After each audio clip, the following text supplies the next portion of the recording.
অপূর্ব স্থাপত্য শৈলীর এক অনন্য প্রত্নতাত্ত্বিক নিদর্শন ঝালকাঠি জেলার কৃত্তিপাশা জমিদার বাড়ি।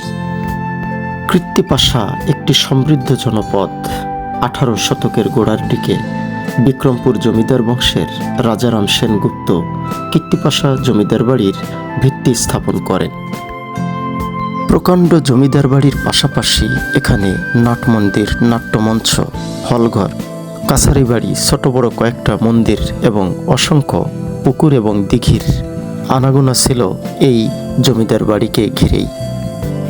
এই জমিদার বংশেরই কীর্তি সন্তান রাজা কীর্তিনারায়ণের নামে এই এলাকার নামকরণ করা হয় কৃত্তিপাশা।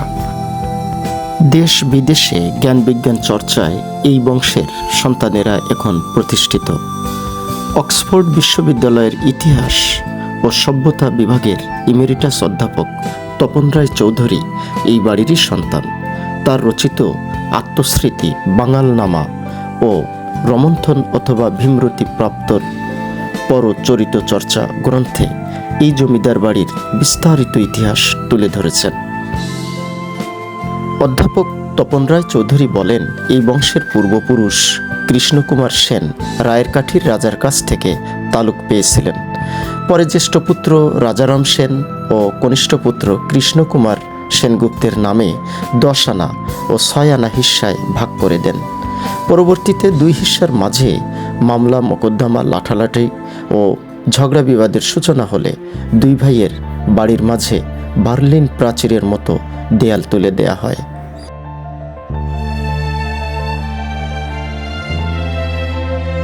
দক্ষিণের জনপদ ঝালকাঠি জেলার এই জমিদার বাড়িটি যতটা দেখছি ততটাই মুগ্ধ হচ্ছে। এটাকে শুধু জমিদার বাড়ি নয়, বরং রাজবাড়ি বলা চলে। সত্যি বলতে এত বিশাল আয়তনের জমিদার বাড়ি আমি আগে কখনো দেখি নাই। কালের সাক্ষী, বর্তমানে জমিদার বাড়ির একটি অংশে প্রসন্ন কুমার মাধ্যমিক বিদ্যালয় এবং বাড়ির নাট্যমঞ্চ ও হলরুমে কমলিকান্দর নবীনচন্দ্র বালিকা মাধ্যমিক বিদ্যালয়ের পাঠদান হচ্ছে। জানা যায় 19 শতকের প্রথম দিকে এই বাড়ির জমিদার পুত্র রাজকুমারকে শরবতে বিষ মিশিয়ে খাইয়ে হত্যা করা হয়।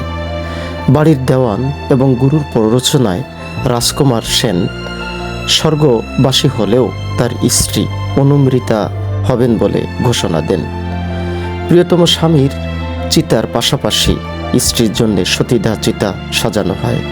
নববধূর সাজে গায়ে লাল বেনারসি, হিরে জহরত গহনা আর কপালে সিঁদুর পরে বিয়ের কোণে সেজে পতিপরায়ণা স্ত্রী চিতানলে স্বর্গবাসী হলেন। এই সেই জীবন্ত সতীদাহ চিতা যেখানে আত্মাহুতি দেন জমিদার রাজকুমার সেনের সহধর্মিনী।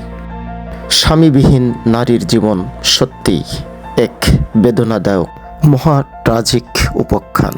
স্বামী ছাড়া বাঙালি নারীর জীবন যে মৃত্যুর থেকেও ভয়ানক কষ্টের, সেটা প্রমাণ হয়েছে বহু আগে থেকেই। জমিদার পুত্র রাজকুমার সেন এবং তার সহধর্মিনী মরেও অমরত্ব লাভ করেছেন। হিন্দু মাতা ভগ্নীরা এখন নিয়মিত এখানে পূজা দিতে আসেন। দর্শনার্থীরা যারা এই জমিদার বাড়ি দেখতে আসেন তারা সবাই এখানে বিনম্র চিত্তে শ্রদ্ধা জ্ঞাপন করেন। 1947 সালের দেশভাগের পর একে একে এই বংশের যারা অবশিষ্ট ছিলেন সবাই কলকাতা বা ইন্ডিয়ায় চলে যান। আজ জমিদারি নেই, কিন্তু অপঘাতের শিকার জমিদার রাজকুমার সেন এবং তার প্রিয়তমা সহধর্মিনী কিন্তু বহাল তবিয়তে সাধারণ মানুষের হৃদয়ে বেঁচে আছেন। কৃত্তিপাশা বাজারের পাশেই এই মঠ মন্দিরটি স্বামী স্ত্রীর স্মরণে নির্মাণ করা হয়।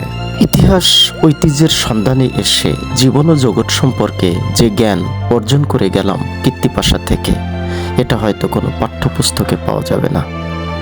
দেশ ভ্রমণে আপনাদের সবাইকে স্বাগত জানাচ্ছি। লৌকিক বাংলার সাথে আপনারা থাকতে পারেন। ভালো লাগা মন্দ লাগা বিষয়গুলো আমাদেরকে জানাতে পারেন, আমরা উৎসাহিত হব। সবাইকে ধন্যবাদ।